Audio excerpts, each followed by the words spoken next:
2022 has been a roller coaster year for boys' love fans. More than a dozen Korean boys' love dramas came out and I watched every single one of them. Some were being rationed out weekly, while others were released all at once. Of all the BL dramas that were released, here is my short list on the best dramas come out of 2022. Blooming is definitely one of 2022's standout BL dramas and my number one on this list. It is a campus romance between two film department students, which started when Siwon, the student who tries hard to gain popularity, meets Da-woon, who is naturally popular around everyone. Granted, the first episode wasn't anything special when the show but finally picked up the pace. They really went all in. Yes, it's one of the best series I've ever seen from Korea. It's very realistic and beautifully made. Definitely loved all the talking, vulnerability and intimacy. Their conversations felt awkward at times, but again felt realistic because new relationships are awkward. Whenever the two did something to the other, they owned up and talked about it, because let's face it, with just 15 minutes per episode, nobody has time for drawn-out dramatic scenes or filler content. The cinematography, the story, the acting, it's all so very good. Since I am a bit of a manhwa fan, so I read the webtoon the show is based on. The manhwa was very long, so although they tried to pack in as much story as they could in the 11 episodes, the 15 minutes run time just wasn't enough. There are storylines that were not fully explored. Da-woon didn't really talk about himself or delve into why he is so lonely and neglected. Good thing Season 2 is coming in 2023, so hopefully everything will be looked into thoroughly. But what Season 1 lacked in some parts, it made up for it with its sweet and silly moments. It wasn't angsty or toxic romance, it was easy, soft and beautiful. I think overall it was just a very beautiful and comfortable watch, and I am planning on watching it again before the year ends. While people are conflicted when it comes to Blooming's supremacy, almost every BL fan is in agreement that Semantic Error is a god-tier BL. In summary, Semantic Error is a campus romance about the inflexible Sang-woo and his encounter with the campus' most popular student, Jae-young. Of course, it has the overused tropes that most Asian dramas have: college setting, hate to love, opposite attract, but the drama was developed very well. The whole cast delivered brilliant performances. The plot shows that you do not always need a unique storyline to hold the viewer's interest. This one also has its own webtoon, a very popular one at that, so it's not surprising that it was on everyone's lips. The fanbase is huge, so I couldn't get away from the hype even if I tried. So let's get to the meat and potatoes. The strongest aspect of Semantic Error are the characters and the palpable chemistry between the lead actors. Both Jae-young and Sang-woo are incredibly likable characters, which is always a good thing in a romance drama. Both leads are K-pop idols and this was their introduction to acting, but they delivered their lines so naturally and effortlessly. No overacting, awkward or cringe scenes. Park Seo-ham deserves special praise, he really nailed his role. However, a few problems arose. Just like Blooming, Semantic Error felt overloaded with the writers trying to fit as much of the source material as possible. Secondly, the transition from hate to love was way too hasty for me. I would have loved to see a lot more development and change of feelings for everything to make sense. Thirdly, my god, that girl that kept trying to get Sang-woo to like her, what was the point? Still, Semantic Error is brilliant from start to finish, and I think we are getting a Season 2 as soon as Seo-ham finishes his military service. A bigger budget, a longer run time and a chance to get to know Yoo-na, the feisty female side character, more, is all I am asking for. Obviously this list would be a sham if I didn't include to my star Season 2. The series follows the relationship between Ji-woo, a chef who wants to lead a normal life, and Seo-jun, an actor who doesn't mind deviating from the normal path, and the changes they experience within their relationship. Season 1 ended with our favorite celebrity and chef couple Seo-jun and Ji-woo ready to sail off into the sunset as husband and husband. When the makers of the series announced Season 2, people were ready for all the fluff and none of the angst. Well, the writers said, "F that," and brought all the pain and misery they could muster. Season 1 was beautiful and heartwarming, but Season 2 was real and raw, making the story even more compelling.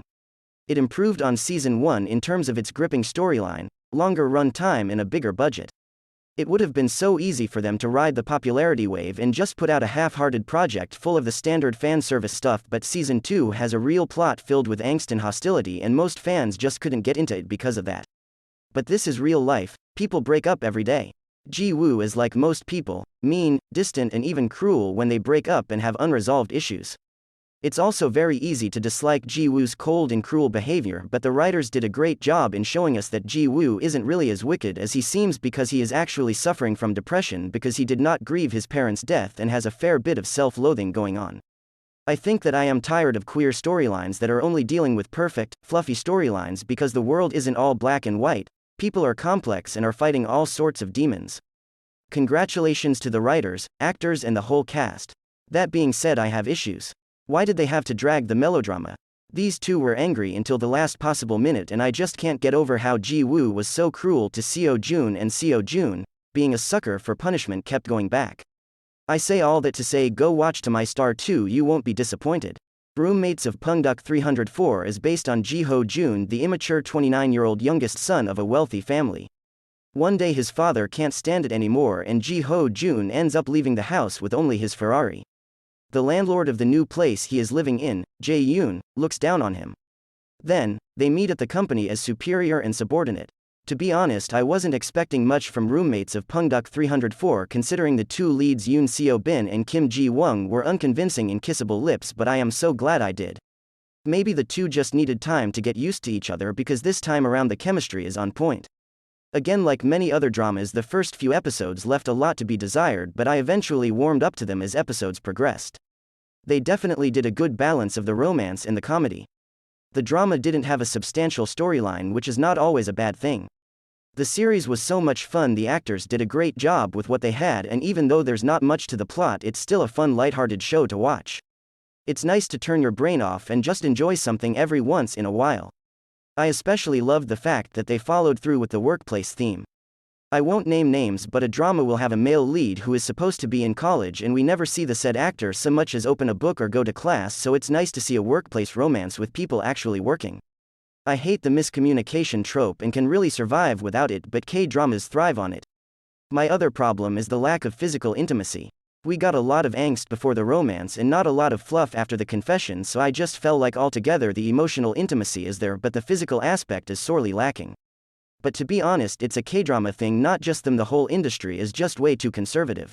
Strongberry has never put out anything bad, but I was a bit anxious about Choco Milkshake. The plot is so different. Two dead pets, a dog and a cat coming back to Earth as humans? That's something I never thought I needed to see. This story is so well told. It's heartwarming, romantic, funny, sexy, a little dramatic. The Choco and Milk characters were so well written and executed. They did not lose their cat and dog personalities until the very end. And even with the episodes being so short, it feels like all of this is integrated into the story effortlessly. But can we talk about getting Uncle and Milk their own show? Their chemistry was insane. Lastly, can we just give it up for the kisses? No dead fish kiss detected here. Talk about passion and tenderness. One thing about Strongberry Productions, you will feel good after watching them. A very enjoyable watch. The Director Who Buys Me Dinner started on the 15th and is giving us 2 episodes per week, but I love it so far. I like the chemistry, the plot, and the acting. It's aesthetically pleasing and looks like excellent production across the board. My only qualm is the short runtime. They have to cram as much story as possible in the 12 to 15 minutes, which just gives us a rushed and watered-down drama.